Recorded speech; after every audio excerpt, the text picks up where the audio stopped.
Topic है सीमांत वेग, टर्मिनल वेलोसिटी। ये जो आप लोगों ने 11th क्लास में एक डिटेल चैप्टर पढ़ा है इसका। कौन सा चैप्टर? विस्कोसिटी वाला, श्यानता वाला। एक बार ना आप 11th बुक को ओपन कर लीजिए और मैं जो जो चीज़ें आपको बताने जा रहा हूँ उसको एक क्विक रिवीजन करके आ जाइए। क्या क्या चीज़ें बताने जा रहा हूँ? पहला तो ये कि ये विस्कस फोर्स क्या होता है, फिर विस्कोसिटी क्या होती है, फिर अपथ्रस्ट क्या होता है। उत्प्लावन बल याद है? पानी में जब किसी चीज को आप डाल देते हैं तो पानी क्या करता है, उसमें ऊपर की ओर एक बल लगाने लगता है। तो ऊपर की ओर जो पानी बल लगाता है उसको हम लोग क्या नाम देते हैं? अपथ्रस्ट, उत्प्लावन बल कहते हैं, उफालने वाला बल। याद है अपथ्रस्ट? ऊपर की ओर जो बल लगाता है तरल, उसको अपथ्रस्ट कहते हैं, है ना। लिक्विड ऊपर की ओर जो बल लगाएगा वो अपथ्रस्ट होता है, वो उत्प्लावन बल होता है। ठीक है। वास्तव में एक प्रकार का फोर्स ही है, इसका यूनिट न्यूटन ही होता है और इसका डायमेंशनल फार्मूला तो आपको पता है, विमी सूत्र तो आप जानते ही हैं। इसी क्रम में अब एक बात ये करते हैं कि अगर आप देखिए, सबसे पहले आप इस लिक्विड पे आइए। कोई लिक्विड है, ये लिक्विड का एक लेयर जो इस सरफेस के साथ कनेक्टेड है उसकी वेलोसिटी 0 लेते हैं, राइट। और उसके बाद जब ऊपर जाएंगे हम लोग, ये ऊपर की ओर जाएंगे तो यहाँ यहाँ सब पहले 0 वाला, फिर उससे ज़्यादा होते होते अलग अलग जो लिक्विड के लेयर्स हैं उनकी वेलोसिटी अलग अलग होती है। मतलब नीचे वाला जो लेयर है उसकी वेलोसिटी आप लोग बोलेंगे कि 0, और अपर मोस्ट जो होता है, अगर खुला पानी है ना, इसको ट्यूब मत इमेजिन करना, ये ट्यूब नहीं है भाई ना, ये अपर मोस्ट लेयर है। तो अपर मोस्ट लेयर जो होगा ये, उसकी वेलोसिटी मैक्सिमम होगी। मतलब ये कि अगर जैसे जैसे आप इस लिक्विड में ऊपर की ओर जाते जाएंगे तो लेयर बाय लेयर लिक्विड क्या होता है आपका, जो फ्लूइड है, जो लिक्विड है, वो लेयर के फॉर्म में चलते हैं, है ना। तो जब ये लेयर के फॉर्म में चल रहे होंगे तो ऊपर की ओर जैसे जैसे आप जाते जाएंगे लिक्विड का जो फ्लो है वो बढ़ते जाता है। बढ़ते जाता है कहने का मतलब क्या? ये वाला जो लेयर है उसकी वेलोसिटी बहुत ज़्यादा है, इसका कम है। कहने का मतलब ये लेयर चाहता है कि इस लेयर की वेलोसिटी इसके बराबर हो जाए, और ये नीचे वाले लेयर चाहते हैं कि इसकी वेलोसिटी इसके बराबर हो जाए। कहने का मतलब क्या? ये दोनों लेयर एक दूसरे के रिलेटिव मोशन को अपोज करने लगे। अपोज कैसे कर रहे हैं भाई? ये चाहता है बढ़े और ये चाहता है घटे, तो दोनों के बीच लड़ाई हो गई ना। दोनों एक दूसरे के फ्लो को अपोज कर रहे हैं, मतलब इनके बीच में एक अपोजिंग फोर्स एक्ट कर रहा है जिसका काम फ्रिक्शन के टाइप का है, जो रिलेटिव मोशन को अपोज करता है। हर लेयर के बीच में, इनके बीच में एक फोर्स काम कर रहा है जो इनके रिलेटिव मोशन को, आपेक्षिक गति का विरोध कर रहा है। तो उसको हम लोग क्या कहते हैं? वह बल जिसके कारण इनके बीच आपेक्षिक गति का विरोध हो रहा है, एक ऐसा फोर्स जो इनके बीच के रिलेटिव मोशन को अपोज कर रहा है, उस फोर्स को आप लोग विस्कस फोर्स बोल देंगे। ठीक है। उस फोर्स का नाम क्या हुआ? विस्कस फोर्स, जो इस वेलोसिटी के अपोजिट डायरेक्शन में है। और आपके लिक्विड की ये जो प्रॉपर्टी है, आपके लिक्विड का ये जो प्रॉपर्टी है, इसी को आपने नाम दिया है विस्कोसिटी का। क्लियर हुआ? क्लियर है? अब समझिए, जैसे डेंसिटी बढ़ेगी तो नंबर ऑफ मॉलिक्यूल्स बढ़ेंगे। एक ग्लास लेके शहद को ऐसे सेक करिए, अच्छे से हिलाइए, और पानी को हिलाइए, दोनों को एक साथ रख दीजिए, तो आप देखेंगे शहद हिलेगा ही नहीं, और हिल भी गया तो इतनी जल्दी रेस्ट में आएगा कि आप सोच नहीं सकते, और पानी बेचारा हिलते रहेगा, है ना। क्लियर हुआ? अब समझिए, ये जो फोर्स है वो एक्चुअल में स्पर्शरेखी फोर्स है ना, टेंजेंटियल फोर्स है जो इनके रिलेटिव मोशन को अपोज करता है। उसी को आपने श्यान बल कहा है, विस्कस फोर्स कहा है, और लिक्विड के इस टेंडेंसी को विस्कोसिटी नाम दिया था। 11th में इसको रिवाइज करना है आपको, मैं आप केवल एक रिकॉल करवा रहा हूँ। दूसरा चीज आप लोगों ने पढ़ा था कि ये जो लेयर हैं, ये जो लेयर्स हैं, इनका अगर क्रॉस सेक्शनल एरिया ए मान लेते हैं, लेयर के क्रॉस सेक्शनल एरिया आप लोग ए मान लीजिए, और इसमें से कोई दो लेयर लेते हैं। एक लेयर मान लेते हैं जो सरफेस से या बॉटम से एक्स डिस्टेंस पे है, ये वाला लेयर, इसकी वेलोसिटी मान लीजिए v है, और ये ऊपर वाला उसका डिस्टेंस कितना है, x प्लस डी एक्स है, इसकी वेलोसिटी मान लेते हैं v प्लस डी वी है। कहने का मतलब क्या, डिस्टेंस के साथ वेलोसिटी चेंज हो रही है। कितनी चेंज हुई, dv। कितने डिस्टेंस के लिए, यहाँ से यहाँ तक x था, यहाँ से यहाँ तक x प्लस डी एक्स है, तो dx डिस्टेंस में वेलोसिटी चेंज कितनी हो गई, dv। तो change in velocity with distance, दूरी के साथ वेग में परिवर्तन को वेग प्रवणता कहते हैं, वेलोसिटी ग्रेडियंट कहते हैं। तो इनके बीच जो ये फोर्स एक्ट कर रहा है, श्यान बल जो काम कर रहा है, विस्कस फोर्स काम कर रहा है, ये इस एरिया पे डिपेंड करता है। दूसरा, इस वेलोसिटी ग्रेडियंट पे, वेलोसिटी ग्रेडियंट मतलब dv by D x, change in velocity with distance, दूरी के साथ वेग में परिवर्तन पे। तो ये जो बल काम कर रहा है वो दो चीज पे डिपेंड कर रहा है, ए पे और dv बाई डी एक्स पे। तो F is proportional to a dv by D X. अब इस प्रोपोर्शनल के साइन को, समानुपाती के चिन्ह को हटाना है तो एक नियतांक लेना पड़ेगा, उस नियतांक को ईटा बोलते हैं। और ये जो ईटा है ना, ईटा है, इसको कॉफिशिएंट ऑफ विस्कोसिटी कहते हैं, श्यानता गुणांक कहते हैं। और श्यानता गुणांक का अगर फॉर्मूला निकालें आप, श्यानता गुणांक का अगर फॉर्मूला निकालें आप, तो इसको ट्रांसफर करके निकाल दीजिएगा, है ना। ट्रांसफर कर देंगे तो f by a d v by D x आ जाएगा। अब इसका विमी सूत्र कितना होगा, डायमेंशनल फॉर्मूला निकाल के देखिए तो, फोर्स का कितना होगा, M L T minus two होगा, एरिया का एल स्क्वायर, वी का एल टी माइनस वन, और डी एक्स का एल। तो इसका डायमेंशनल फॉर्मूला एम एल का पावर माइनस वन टी का पावर माइनस वन होगा। किसका, श्यानता गुणांक का, कॉफिशिएंट ऑफ विस्कोसिटी का डायमेंशनल फॉर्मूला। और इसका यूनिट आप लोग पॉइज लिखते हैं, या पॉइज को कैसे डिफाइन करेंगे, पॉइज को कैसे डिफाइन करेंगे, 10 डाइन सेकेंड पर सेंटीमीटर स्क्वायर, ये इसका यूनिट होगा। तो आपको क्या देखना है, श्यानता, श्यान बल, कॉफिशिएंट ऑफ विस्कोसिटी, उसका यूनिट और उसका डायमेंशनल फॉर्मूला। देख लिया,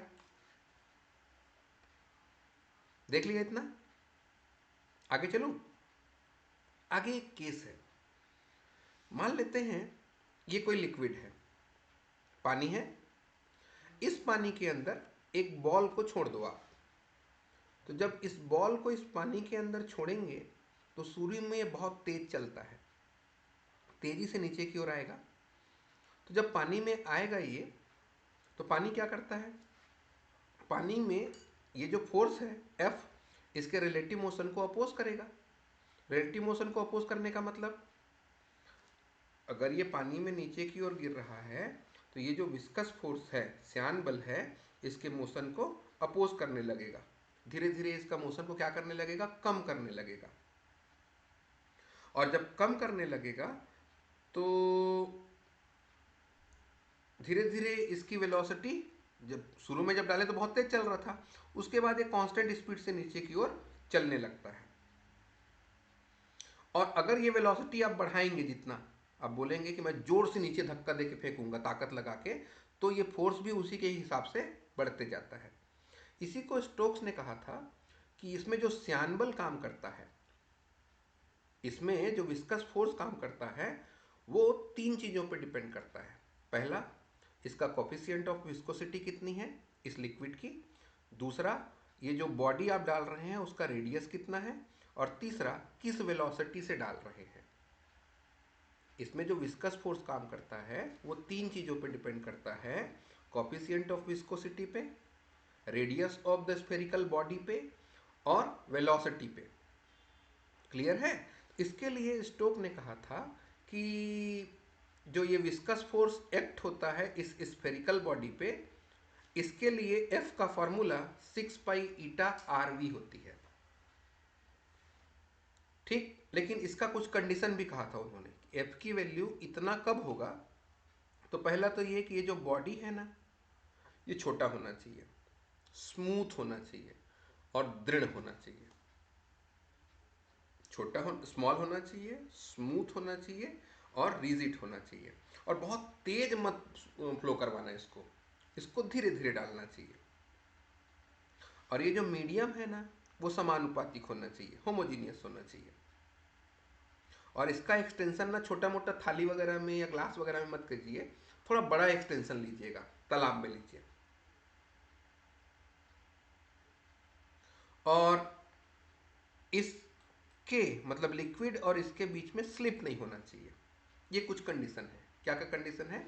पहला कंडीशन ये है कि आपका ये जो बॉडी है वो छोटा हो, स्मूथ हो, रिजिड हो, ये जो मीडियम है वो होमोजीनियस हो, इसका एक्सटेंशन बहुत ज़्यादा होना चाहिए और यहाँ स्लिप नहीं होनी चाहिए। इसको प्रूफ कैसे करेंगे? तो आप लोगों ने 11th में ही, अभी 11th का बुक आपके हाथ में है ना, 11th में ही वीमी सूत्र पढ़ा है, उसका एप्लीकेशन देखे थे हम लोग, उपयोग, use of dimensional formula. Application में, एप्लीकेशन ऑफ डायमेंशनल फार्मूला में आप लोगों ने सूत्र की स्थापना की थी। अगर मैं पूछूं कि एफ का डायमेंशनल फार्मूला क्या होता है, एफ मतलब फोर्स, फोर्स का डायमेंशनल फार्मूला शायद याद हो, ml_t-2 होता है। ईटा अभी आपने निकाला था, v और r कहने का मतलब l और v कहने का मतलब lt-1। अब यहाँ f जो होता है वो ईटा, r और v पे डिपेंड करता है। इसको लिख लीजिए, f is proportional to eta to the power a, r to the power b, v to the power c। अब इस प्रोपोर्शनल के सिंबल के लिए यहाँ कांस्टेंट ले लीजिए और इन सब के डायमेंशनल फार्मूला को रख दीजिए। f का डायमेंशनल फार्मूला mlt-2, ईटा का k कोई कांस्टेंट है, k कांस्टेंट लिए हैं और प्रोपोर्शनल की जगह equal ml-1 t-1 to the power a, r का l to the power b और v का lt-1 का पावर c। अब इसको सॉल्व करिए, देखिए m तो है ही नहीं, तो m टू द पावर कितना हो जाएगा, ये a, l का पावर यहाँ कितना होगा -1 और ये बाहर a है, तो l पावर -1, l का पावर b और l का पावर c, तो l का पावर -a प्लस b और प्लस c।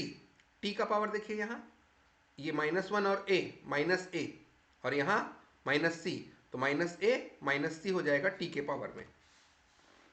m का पावर a, l का power -a plus b plus c, t का पावर -a-c। अब कंपेयर करेंगे तो m का पावर इधर देखिए 1 है, इधर a है, तो a की वैल्यू 1, l का पावर इधर 1 है और इधर इतना है -a plus b plus c equal to 1, और t का पावर इधर -2 है और इधर -a-c। इसको अगर सिंपल करें तो a b c तीनों की वैल्यू 1 आएगी। कैसे? देखिए, a का वैल्यू 1, यहाँ a का वैल्यू 1 रखेंगे तो -1 इधर ट्रांसफर करिए तो -c इक्वल टू -1, तो c इक्वल टू 1। a 1 है, c 1 है, तो दोनों कट जाएंगे, तो b का वैल्यू भी 1 आ जाएगा, मतलब a equal to b equal to c। इसको यहाँ रख दीजिए, तो f is proportional to eta का पावर 1, r का पावर 1, v का पावर 1, और यहाँ प्रोपोर्शनल कांस्टेंट k है। स्फेरिकल बॉडी के लिए स्टोक्स ने सजेस्ट किया था कि k का वैल्यू 6 पाई होता है, तो आपके पास फॉर्मूला क्या आ जाता है, f equal to 6 pi eta are V. ये है स्टोक्स लॉ। हो गया, ये रिवीजन कर लिया आपने। चलिए हम अपने टॉपिक पे आ जाते हैं। अब हमारा टॉपिक है टर्मिनल वेलोसिटी। टर्मिनल वेलोसिटी के लिए आप एक चीज ध्यान रखिए, ये लिक्विड है, लिक्विड है, इसकी डेंसिटी रो है। अब जब इसमें कोई स्फेरिकल बॉडी नीचे की ओर आएगा तो इसका वेट किधर काम करेगा, नीचे की ओर। ये स्फेरिकल बॉडी का रेडियस मान लेना आप r, और इसके मटेरियल की डेंसिटी को d ले लेना। देखिए, इसका मटेरियल का डेंसिटी d, लिक्विड के मटेरियल की डेंसिटी रो, इसका रेडियस r है। अब इसका वेट किधर काम करेगा, नीचे की ओर। चूंकि ये तरल है तो इसमें क्या लगेगा, अप थ्रस्ट, उत्प्लावन बल लगेगा। ये जो उत्प्लावन बल होता है, आर्किमिडीज प्रिंसिपल याद होगा, जब किसी लिक्विड में किसी ठोस को डालते हैं तो जो लिक्विड डिस्प्लेस होता है, जो लिक्विड विस्थापित होता है, इसके भार के बराबर होता है, याद है? तो इस पे 3 बल काम कर रहे हैं। वेट नीचे की ओर, इसका जो भार है वो नीचे की ओर, और ऊपर की ओर एक उत्प्लावन बल और एक श्यान बल। ये 3 बल काम कर रहे हैं, एक श्यान बल ऊपर की ओर और उत्प्लावन बल।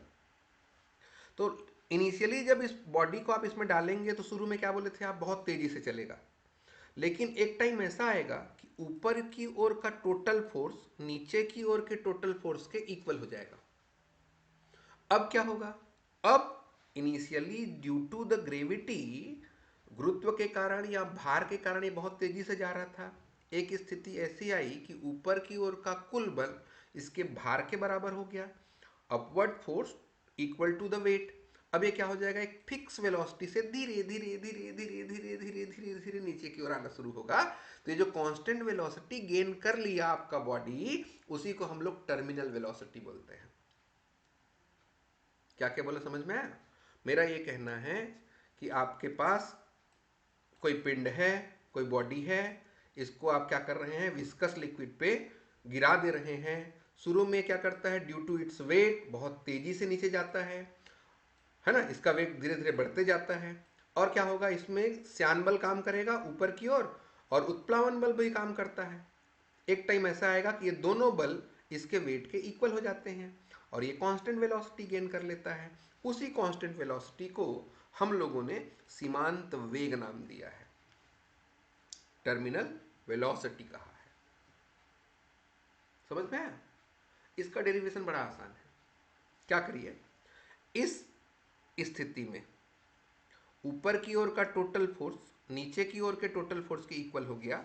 कहने का मतलब ये है, कहने का मतलब ये है कि F प्लस यू जो होगा वो W के बराबर हो जाएगा। नीचे की ओर का कुल बल ऊपर की ओर के कुल बल के बराबर होगा जब आपके बॉडी का जो वेग है वो श्यान वेग के बराबर हो जाएगा, एक कांस्टेंट वेलोसिटी से नीचे आना शुरू कर देगा। लिखिए इसको, W equals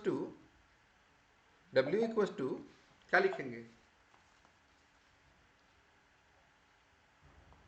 W equals to F plus U. अब देखिए, मान लेते हैं इसको स्मॉल r लिख लेना या कैपिटल R, जो ठीक लगे। आपका बॉडी है, उसका रेडियस r है, डेंसिटी d है। इसको एक फ्लूइड में या लिक्विड में गिरा रहे हैं जिसका डेंसिटी रो है, विस्कोसिटी या कोफिशिएंट ऑफ विस्कोसिटी ईटा है ना। तो इसमें क्या कर रहे हैं, 3 टाइप के बल काम कर रहे हैं। पहला नीचे की ओर बल काम कर रहा है, इसका भार। भार कहने का मतलब W equal to mg, W equal to मात्रा गुणित त्वरण। मात्रा मतलब द्रव्यमान, द्रव्यमान का फॉर्मूला याद है, आयतन गुणित घनत्व जी। द्रव्यमान का फॉर्मूला याद है ना, आयतन और घनत्व, वॉल्यूम इनटू डेंसिटी। तो स्फेरिकल बॉडी का वॉल्यूम, गोले का आयतन 4/3 पाई r क्यूब, और इसकी डेंसिटी d इंटू जी। दूसरा बल उत्प्लावन बल है। उत्प्लावन बल को आर्किमिडीज के सिद्धांत के हिसाब से जो लिक्विड डिस्प्लेस होगा, जो द्रव विस्थापित होता है, इस वस्तु के भार के बराबर होता है। तो W इक्वल टू mg। अब लिक्विड का m कितना होगा, तो भाई स्फेरिकल वॉल्यूम ही तो बाहर निकलेगा, जितना आयतन इसका है उतना आयतन भी बाहर निकलेगा, और डेंसिटी d की जगह रो इंटू जी। और तीसरा और आखिरी बल श्यान बल है, और स्टोक का नियम आपने अभी रिवाइज किया है कि F equal to 6 pi eta RV होगा। जब आपका बॉडी एक कांस्टेंट वेलोसिटी गेन कर लेगा, एक कांस्टेंट वेलोसिटी गेन कर लेगा, उस केस में ऊपर की ओर का टोटल बल नीचे की ओर के बल के बराबर हो जाएगा, मतलब W equal to U plus F हो जाएगा। W का वैल्यू रखिए 4/3 pi r cube dg, U का वैल्यू रखिए 4/3 पाई r क्यूब रो जी, और F का वैल्यू रखिए 6 पाई ईटा RV। रखा, रख लिया?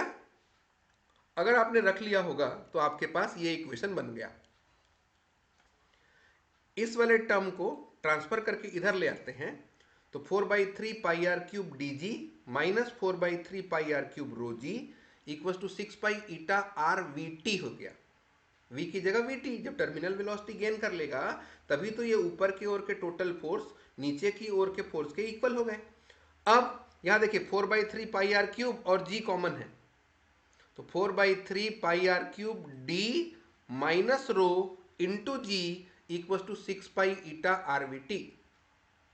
ये वाला पाई इस वाले पाई को काट दिया, ये वाला आर इस आर क्यूब में से एक ठो आर को काट दिया, तो कितना बच गया ये आर स्क्वायर। यहां 2 का टेबल पढ़ दिए तो 2 दूना 4, और यहां 6 का कितना हो जाएगा 3। मतलब अगर Vt की वैल्यू निकालूं मैं तो ये 3 ईटा इधर आके डिवाइड हो जाएगा, मतलब 2/3, ये देखिए 2/3 R square D minus rho G equal to 3 eta Vt। 3 eta को ट्रांसफर कर दीजिए, तो 2/3 R square D minus rho 3 eta into ji equal to Vt। ये है आपका टर्मिनल वेलोसिटी, सीमांत वेग का फॉर्मूला। क्या समझ में आया आपको? ये समझ में आया कि ये जो Vt है ये आर स्क्वायर के डायरेक्टली प्रोपोर्शनल है, मतलब वो जो बॉडी यूज कर रहे हैं उसके त्रिज्या के स्क्वायर के डायरेक्टली प्रोपोर्शनल है, बॉडी और लिक्विड के डेंसिटी के डिफरेंस का, और इसका ईटा का इनवर्सली प्रोपोर्शनल है। ठीक, एक क्वेश्चन ये है मेरा, बबल देखा है आपने? पानी के अंदर एक मिट्टी डाल दीजिए तो उससे बुलबुले निकलते हैं और बुलबुले ऊपर की ओर आते हैं, नीचे की ओर नहीं जाते। क्यों नहीं जाते? क्योंकि ये d माइनस रो की वैल्यू नेगेटिव हो जाएगी। मतलब एयर बबल जो है ना अंदर में, उसकी जो डेंसिटी होगी लिक्विड की डेंसिटी से कम होती है, मतलब d कम हो जाएगा, रो ज़्यादा हो जाएगा, तो Vt कैसा होगा? नेगेटिव। नेगेटिव मतलब उल्टा, नेगेटिव मतलब उल्टा। इसलिए आपका जो बबल का टर्मिनल वेलोसिटी है वो ऊपर की ओर रहता है, तो पानी के अंदर जाने की बजाय बुलबुले ऊपर आते हैं। क्यों? क्योंकि उसकी डेंसिटी लिक्विड की डेंसिटी से कम होगी, इसलिए टर्मिनल वेलोसिटी नेगेटिव होनी चाहिए। आया कुछ समझ में? ये टर्मिनल वेलोसिटी का एक केस है।